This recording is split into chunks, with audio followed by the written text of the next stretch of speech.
Hi, Kayvan. Welcome to the show. Hi, Michael. Thank you. Great to be here. So it's always good to have you. Yeah, and I must say, I think the audience doesn't know this, but congratulations on becoming a father. Thank you so much. Yeah, first time for everything. First time for everything. And I also believe that you're working on a second book, right? Indeed. Yeah, that's even a second time for A second everything. time. So you had a baby and a book during COVID, which is a wonderful way to be trapped at home. Gave me a lot of extra time to think, and I thought a book would be a good way to collect my own thoughts, indeed. That sounds amazing. So today, I mean, you've got an amazing background. So I thought having you on the podcast would be a good way to get our audience to think in new ways, right? But one of the things that struck me about your latest work is this: we live in a world where everyone tells you you've got to hire armies of people to have eyes in their back to see everything that's happening and see every disruption that's coming their way. But you've been teaching and talking about this concept of focusing on what you can only control. Is that right? It's correct, because if you focus on all the things that are happening, emerging as much as you can, even if you could, then the question becomes, what do I do? And that's a question many of my clients, you can imagine, struggle with. It's very overwhelming. Yes. And it's only when you bring these two things together, what matters, but also what can you control? And that's where the basis of the book comes. That's a sense of empowerment in today's crazy changing world. So through all your work, with McKinsey, and you work with many different entities, from what I understand, how have you distilled out as this being something executives need to hear today? Well, I didn't start with the thought that this would be necessary for others. Yes. It was very much for myself. In the past, I've had my own startup. I like to build many initiatives. I tend to get into situations where there's so much happening at the same Yes. time. And these ancient books, these philosophies, focus on what you can control, what matters, brought me a lot of peace, calm, clarity to do all of that. It's only after many years I noticed that my clients were interested. They said, Kayvan, you read all these books. Can you tell us in 5 minutes how they could help us? Because we don't have time or interest to do everything that you do. And that's how it started. It started with realizing that these topics are not only good for me, but they were very practically helpful for those around me. So this is a lived experience. This is based on your own journey of trying to find models to help you manage ambiguity. And you found that this works for you. And when you guided other people to do the same thing, they got better results? Correct. And from one thing came the other. Those 5-minute conversations became a mini session during lunch. Those lunch sessions became a Friday afternoon workshop. And that's how the whole idea of the Young Leaders Forum came into existence. What would happen if we would actually put young leaders 2 full days together without any PowerPoint, which is a bit unconventional for a consultant, you could say, but also without any tables, to have real conversations with each other. What helps you? How do you stay sane in a crazy world? And what can we learn from each other? And all those lessons combined, of course, I learned a lot. Participants, the clients learned a lot. Started here in Amsterdam. It grew all the way to Australia, the US, Latin America, and beyond. And after a while, I felt, well, how can we make this content accessible for everyone who's not part of these programs? And that's how the idea for the book came into existence. That's interesting. So the Young Leaders Forum was a way for you to get this learned experience out to a broader audience. And then you found that even though the audience was larger, you needed to get it out to the whole world, which is where the latest book comes from. It was a bit of a surprise. It was very well received in Amsterdam. I thought, well, maybe it's a Dutch thing. People here enjoy it. And all of a sudden, there was a lot of demand for it in Germany, and then in Scandinavia, and then other places. And one of the first things I realized was that the common challenges are much stronger than the differences between all these different cultures and countries. The concepts that the young leaders or senior leaders are struggling with, there was much more overlap. And I found that very surprising back then. But then that, of course, gave me the encouragement to continue with all of this. So let's unpack the concept, right? It's a focusing on what you can control. So to the average executive listening or business leader, that sounds counterintuitive because a lot of things that's important to the business, you cannot control it. So how do you explain this to people? So I explain it as having a foundation you can always fall back on at the first place. So if you don't know at any given moment of time what's within control, what's not, yes, either it's in the external world or the way you perceive it, and you don't feel comfortable and you don't have the mastery to provide meaning in a challenging situation, to protect the positivity in a team environment, to use your natural gifts and strengths, it's going to be a very difficult marathon, of course.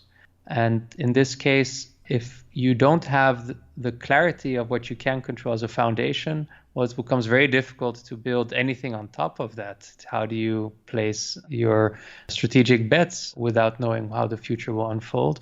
You'll have ups, you'll have downs, you have mistakes you can correct. But I see a clear difference between people who have that solid foundation, who can always fall back on, and those who don't have that foundation. I like this. I like the way you frame this. It's very interesting. I'm thinking of an analogy for the audience so they can process this and understand it as well as you're doing it.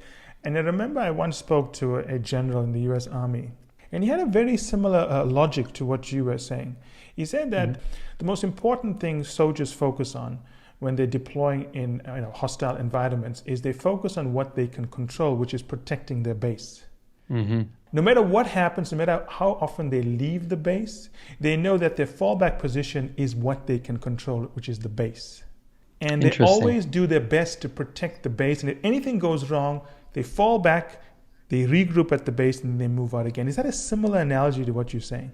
It could be, because the question is, imagine somebody finds having a sense of meaning very important in life, and that can help this person pull through challenging times. Yes. Now, you can hope that meaning comes your way coincidentally or by chance, but it gives a lot more peace of mind knowing that when you need it the most, you have the skills, the tools, the techniques, the ways of thinking to create that sense of meaning in that moment, to have that within your control. And with that peace of mind, you become, of course, much less dependent on the external world. And you can leave these things not to chance, but much more to choice. I like that. So what you're saying is that let's assume for an executive is having a difficult day at the office and he feels or she feels a lot of things out of their control. What you're saying is that they should pause, step back, and focus on the things they can control, to regroup, gather their thoughts, gain confidence, and then move out to the things that they cannot control. You're not saying ignore the things you cannot control. You're just saying step back at moments, right?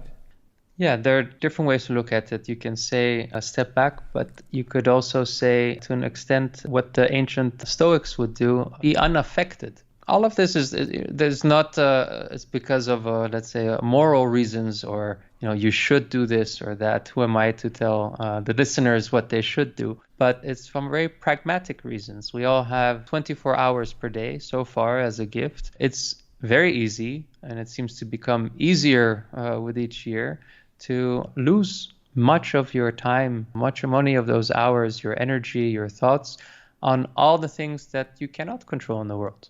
Yes. And it's too easy, so easy that weeks can pass by unnoticed in that aspect. Now, you could also have reinvested those 24 hours, your blood, your sweat, your tears, your ideas, your energy, and all those things where you could make a positive difference. And that's the basis of this thinking. It's much more, you could say, for pragmatic, almost economic reasons. What do you do with the limited time and attention that you have? Okay, so you're saying you need to do the things you cannot control, but not let it impact you and worry you, right? And then let's switching gears. You said something quite important, and I think it's the key of this, right? Anyone should be spending time on the things they're good at and the things they can control, because time spent any other way is probably going to be unproductive.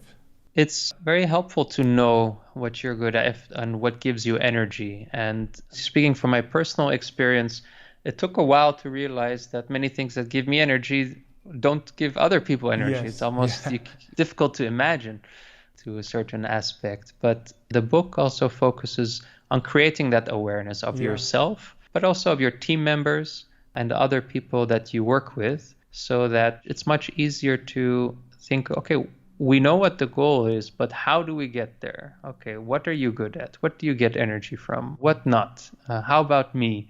And there are different roads that lead to Rome. Which one will we take? Instead of just leaving it to chance and see how we get by every day, and hopefully one day we'll reach that same destination. And I think, from your experience running startups you mentioned and so on, if you don't know yourself and how you get energy and where you get energy from, what you enjoy, it's very hard to build a balanced team because you don't know what you need to complement yourself, right? You don't know what you can complement, and at least most people I work with don't have the luxury to just say, okay, we'll just hire more people. Yes. You have to do what you can with what you've got. But the interesting thing is not many people really know what they've got. And many team members might have skills that you might be unaware of. Somebody is very good at risk management. Somebody is very entrepreneurial. Some person has a fantastic sense of humor that helps in negotiations. How can you make sure that all these talents, all these skills actually find a place in the day-to-day work? Yes. And teams don't just leave them outside. And when thinking about what you can control, it sounds very simple, but how do you know you can control something? How do you know these are the things you should see as the foundation that you can control? So what I did throughout the years, actually starting with what do I find important? What helps me? What do I need? And over time, you learn that many of those needs are actually quite universal. Yes.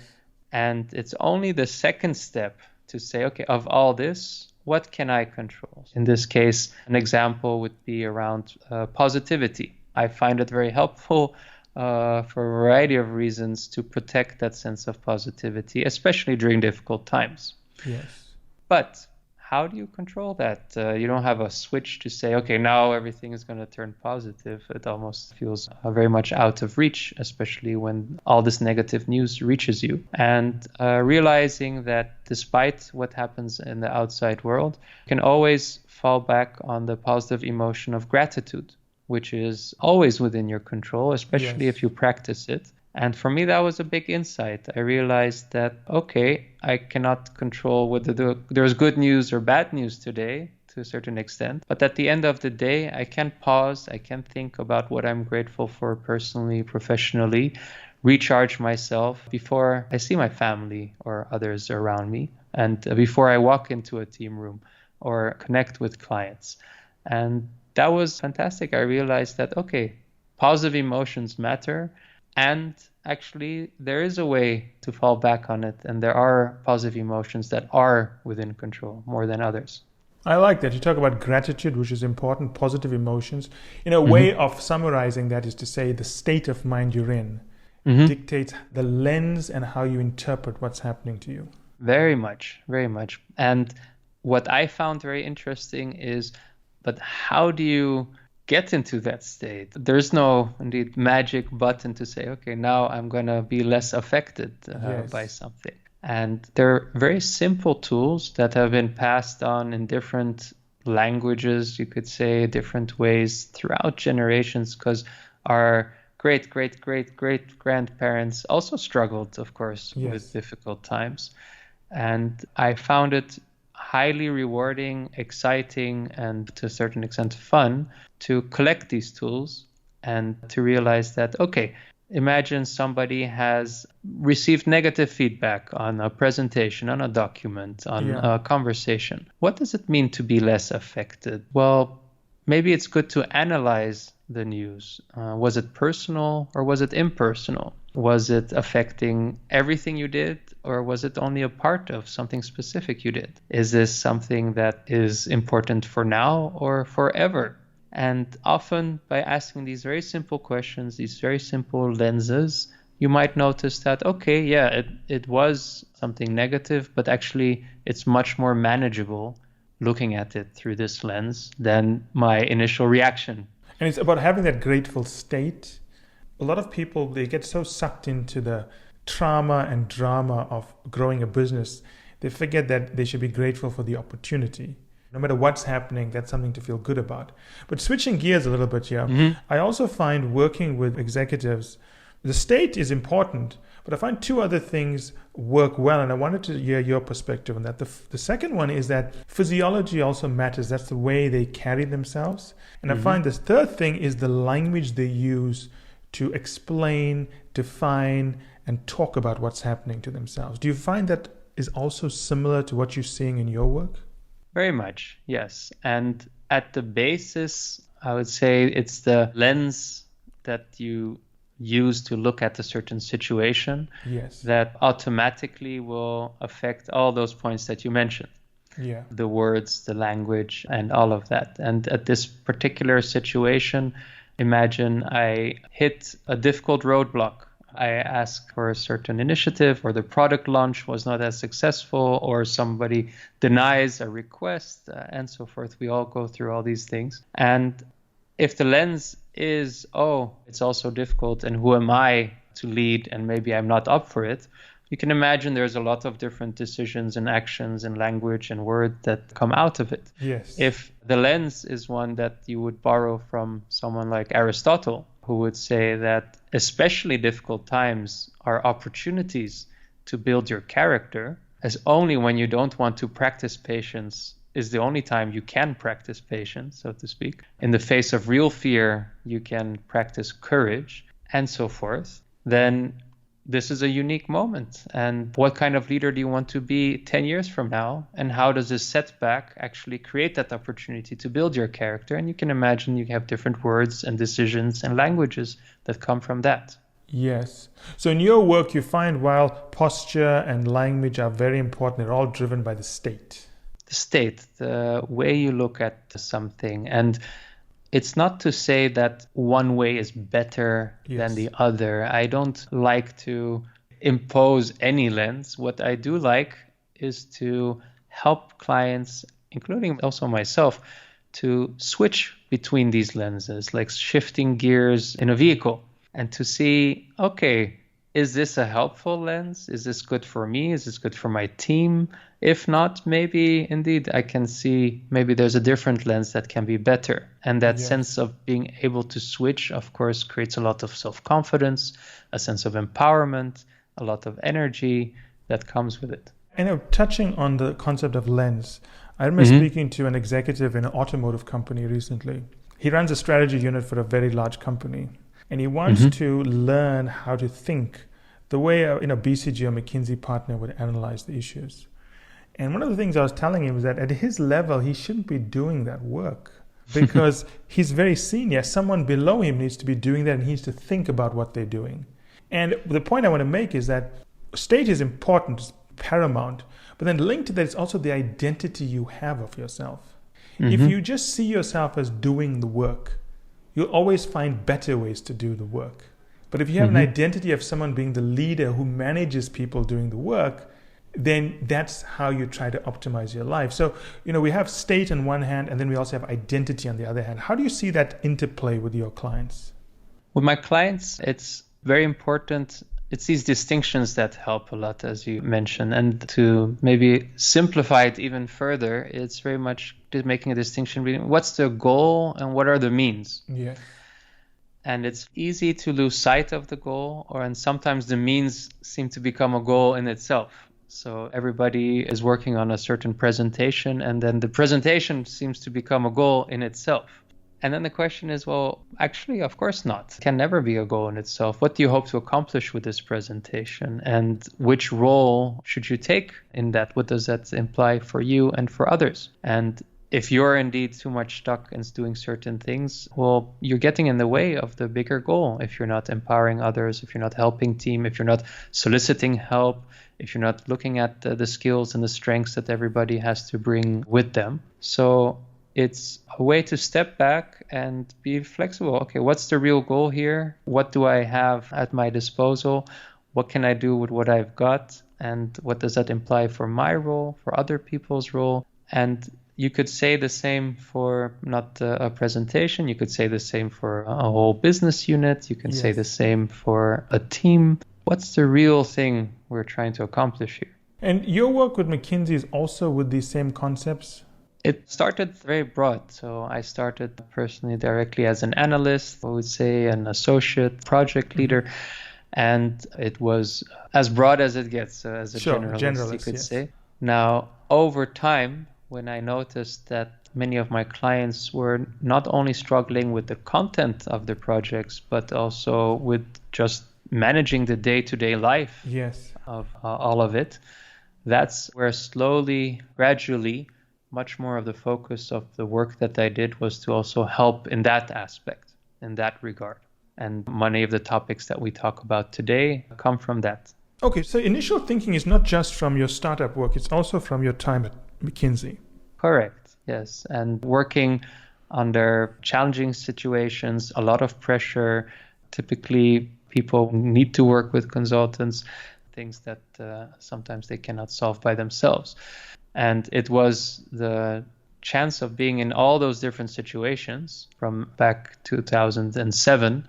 So it was before the financial crisis, during, after, all the other ups and downs, that it became for me crystal clear that through all those ups and downs, those who don't master these ways of thinking and these skills have a disproportionately difficult time. And that's, of course, one thing to say, okay, it would help that individual. But I also see the effect it has on teams, on whole organizations, when the leaders don't feel that they are equipped enough themselves. Yes. So in terms of the way you structure this, you have a way of working with an individual executive, but also a way for them to sort of cascade that into their teams?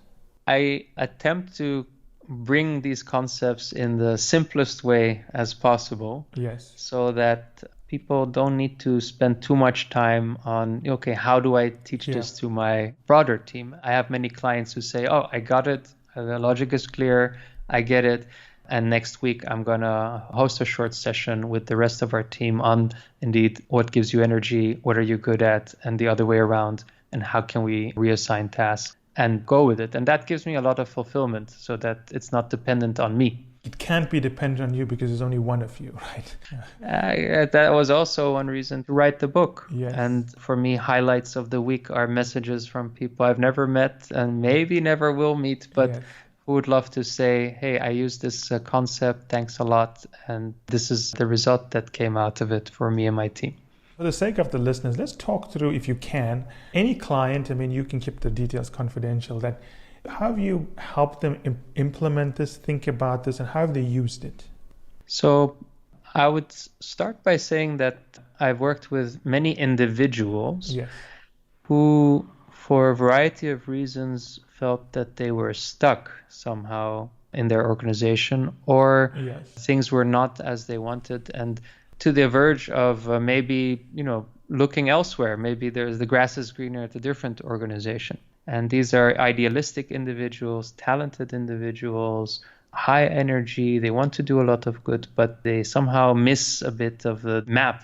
How do I actually channel all that energy? And my intent didn't start off by saying I want to change organizations, but I want to help these idealistic leaders become successful and help their organizations despite all the challenges and all of that. And by bringing them together, they realize that the grass is not always greener somewhere else. Every organization has its great things. It has its own imperfections. So you can spend a lifetime finding for that perfect place to be, or you take the initiative to lead wherever you are at that moment. And after a while, of course, what also happened was those same individuals said, well, I have many people here who are also interested in all of these concepts. I'm helping implement all of this. Can we think of ways that make it easier for our processes, the way that we evaluate people, the way that we hire people, the way that we work together and all of that? What are small things that make a big difference? And that way also, whether it's a small firm of only a few dozen people that is scaling rapidly, or it's a large multinational where so many people work that you can never meet everybody at the same time. That was also a fantastic way to see what are small things that can make a big difference, given this whole setup that exists. I was speaking to David Bradford, who teaches a course called Touchy Feely at Stanford. And we had a long discussion, and we were talking about It's taken a long time, but we noticed a general trend over the last 3 decades. There was this big emphasis on analytics 30 years ago. But today, executives seem to be embracing what we would call the soft stuff in business, about how to empower individuals to be their best, as opposed to using HR as a way to control individuals. Do you feel that that kind of trend will continue, whereby executives are open to finding ways to be better individuals? I've noticed that indeed as the years pass by as a consultant. One practical reason is not necessarily because this is a philosophy for individuals to say, okay, this is how I want to lead. Many of these topics, even if they would have been luxuries in the past, they have become necessities. Yes. As I shared a bit earlier, you don't have the luxury to say, oh, well, we have enough people, so we'll get the job done one way or the other. No, we don't have enough people. Let's figure out how to do the best we can with those that we have. Let's figure out why these people work here. Maybe we can work on the same project for different reasons. So everybody has a different sense of meaning out of all of this. And that trend, as long as these challenges remain, definitely will continue. I remember speaking to an executive from an automotive company in Japan. And I was thinking that all of the concepts you're teaching and you work with clients is very relevant to a country like Japan, which has a declining population. So they have to find ways to empower their employees, because they're going to have to keep their employees longer.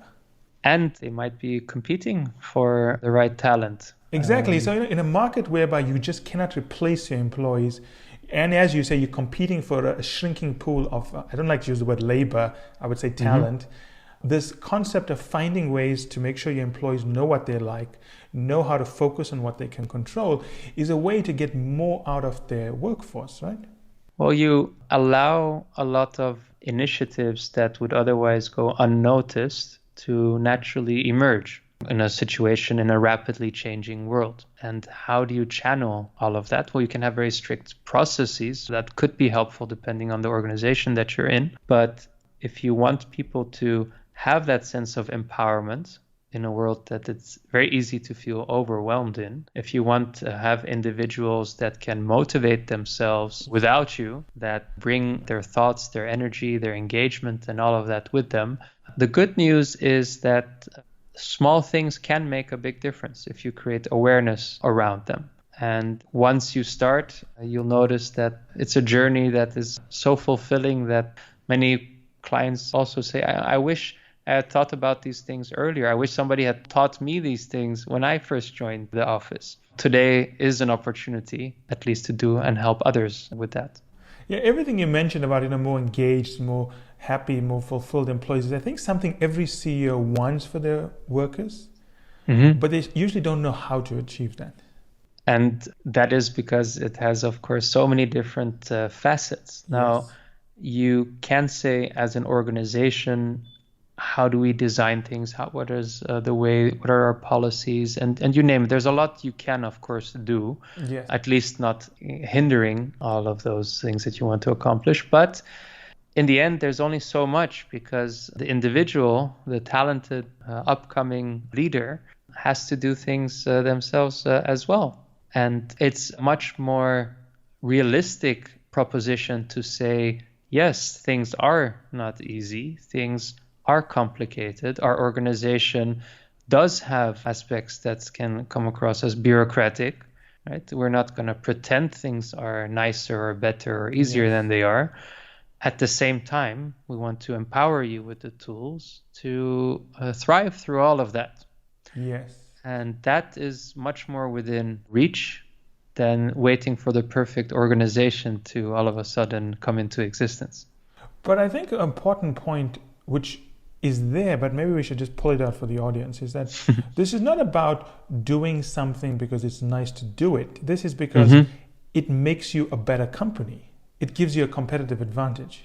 Immensely, because if these are the talented people who then think, I found a way to channel that idealism, my creativity, my ideas, I'm learning so much despite the difficulties or because of the difficulties here, keeping those talented people is a competitive advantage.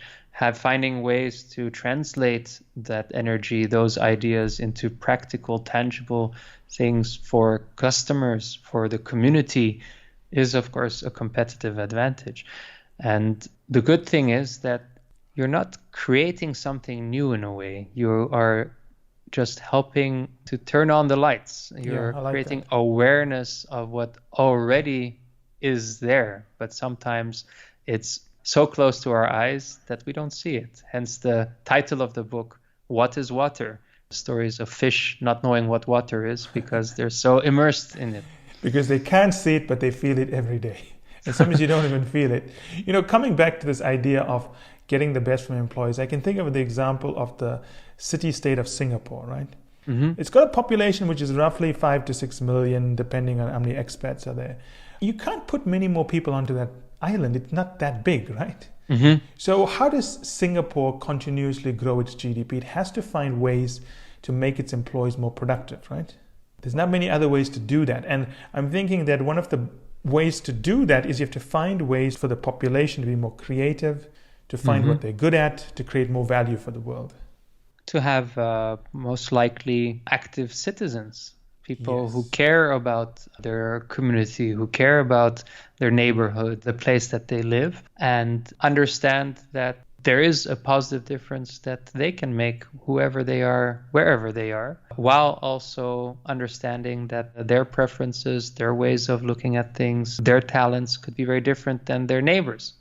It's the same way of taking those principles that you've been talking about, and it applies to countries as well.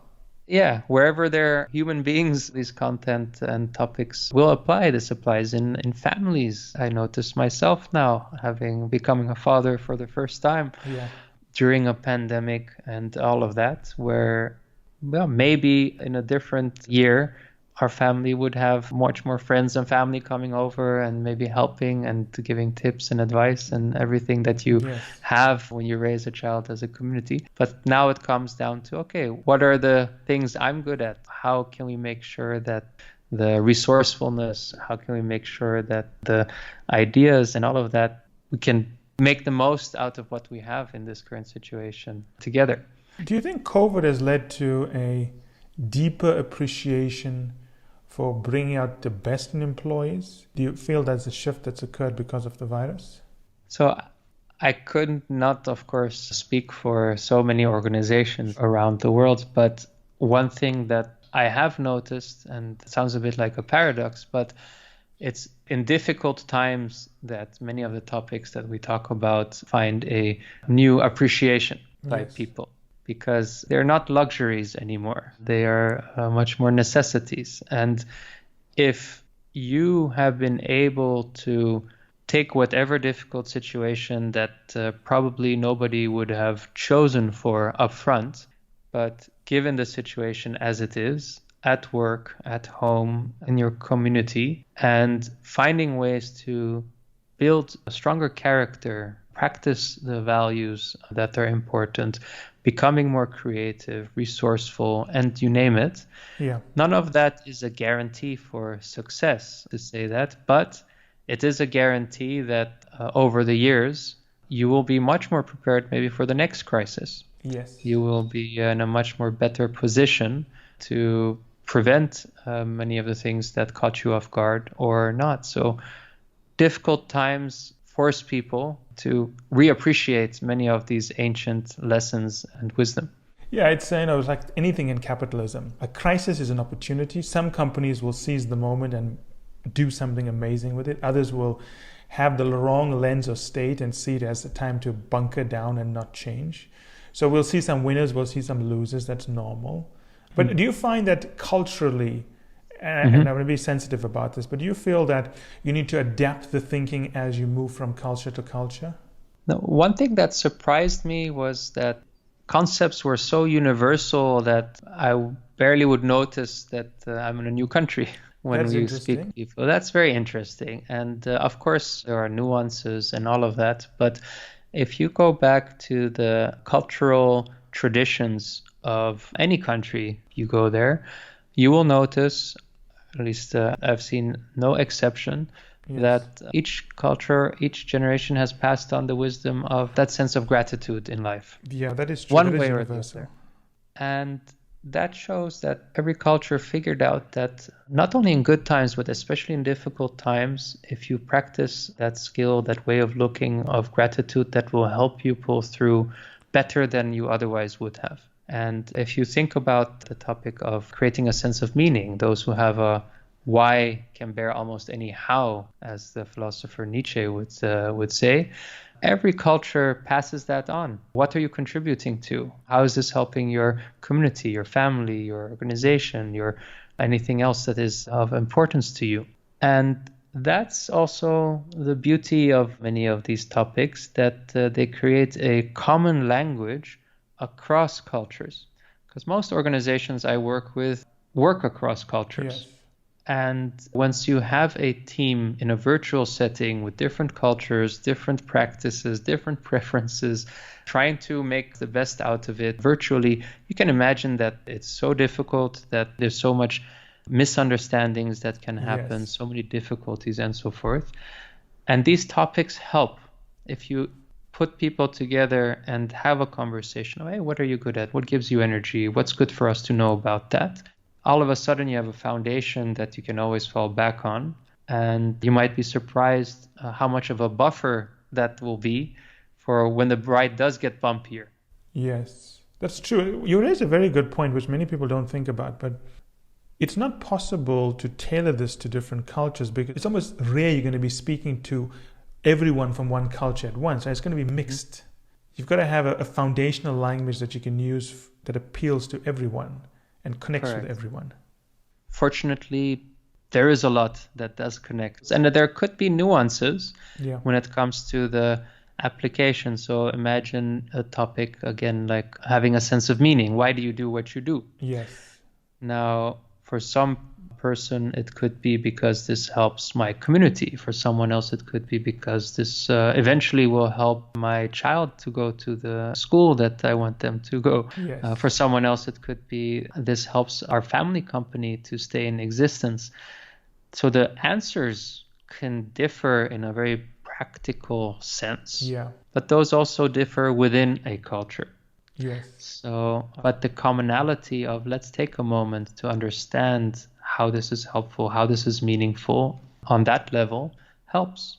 It seems that everyone in every culture is looking for self-esteem and gratitude. You could indeed say that, and even on a higher level. So in the book, it's about protecting that sense of positivity. Yes. And gratitude helps, of course, with that. Or having a filter, how do you deal with negativity? Clearing out the noise helps again with that positivity.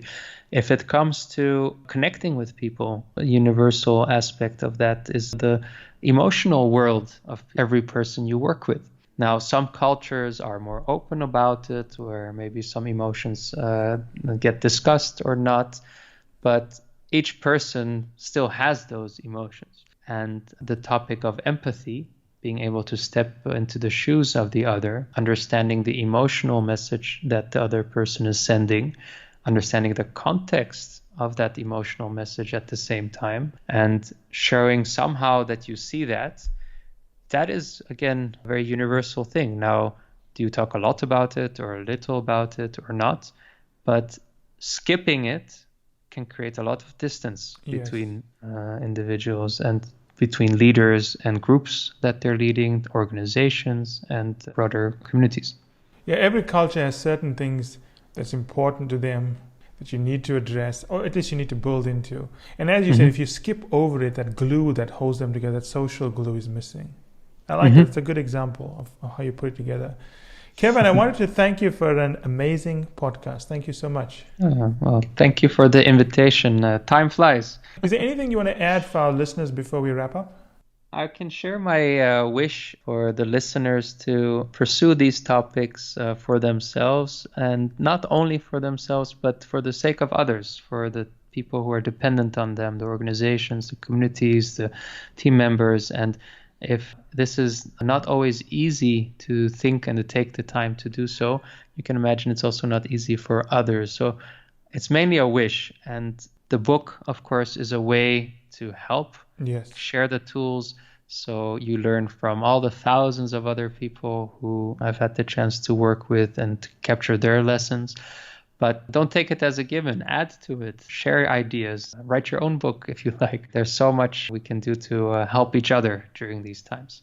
Exactly. And of course, if people use the book and the ideas that you've been teaching and have good experiences, they can always write to you as well, right? Of course, yes. Speaking of things that give you energy, well, these topics and thinking about them, do so. Feel free to reach out. Take care, Kayvan. It's always a pleasure to speak to you. We'll have you back soon. Thank you very much, and hopefully till soon. Bye-bye.